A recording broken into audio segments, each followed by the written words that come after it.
E eu vou te passar hoje a minha técnica do Information.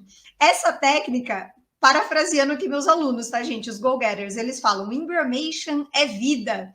Por quê? Essa técnica ela facilita a sua pronúncia. Então, na hora que você vai falar uma frase ou uma palavra, aquelas palavras difíceis, né? A minha técnica do Information ela ajuda com que você fale com naturalidade. Como assim, teacher? Ué, a gente escreve do jeito que a gente fala, que a gente tem que falar no inglês. Então, muitas vezes, a escrita no inglês ela é muito diferente, né, do que você precisa falar. Porque eu já ensinei para vocês, né, que o inglês não é uma língua silábica.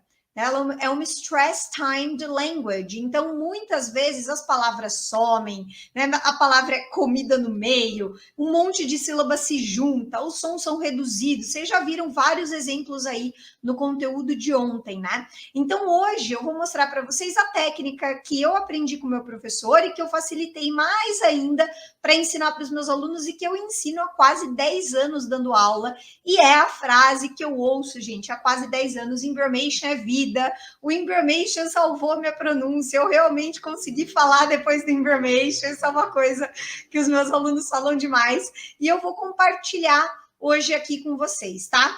E aí, você deve estar se perguntando: ué, teacher, de onde você tirou esse information, né? Como assim? O que veio? Gente, quando eu dava aula particular, né? Eu comecei a dar aula em 2012, mais ou menos, assim, oficialmente particular. Antes eu dava aula em escola, né?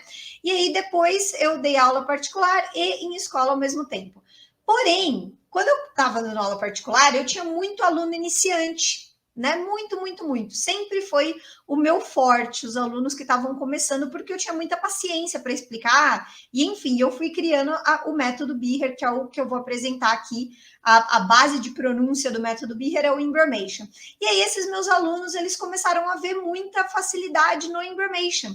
E eu comecei a ensinar para eles como é que eles poderiam falar tudo junto e escrever a forma como eles tinham que falar tudo junto. E aí foi que nasceu o Information. Eu comecei a colocar o Information em tudo. Então, quando eu aprendi com o meu professor colocava o Information em algumas partes. Eu percebia que os meus alunos precisavam de mais. Então, eu comecei a construir o Information em frases inteiras, para que os meus alunos entendessem as junções daquelas frases e conseguissem começar a entender melhor os nativos e falar melhor, falar tudo mais junto, não ficar robótico, né? Então, isso é uma coisa que eu criei, cada vez mais o Information foi melhorando, melhorando, melhorando, e hoje em dia eu vou apresentar ele aqui em 3 frases para vocês perceberem como ele facilita a vida, tá? Então, vocês vão sentir vocês vão ter esse sentimento aí que Information é vida, igual os meus alunos, tá?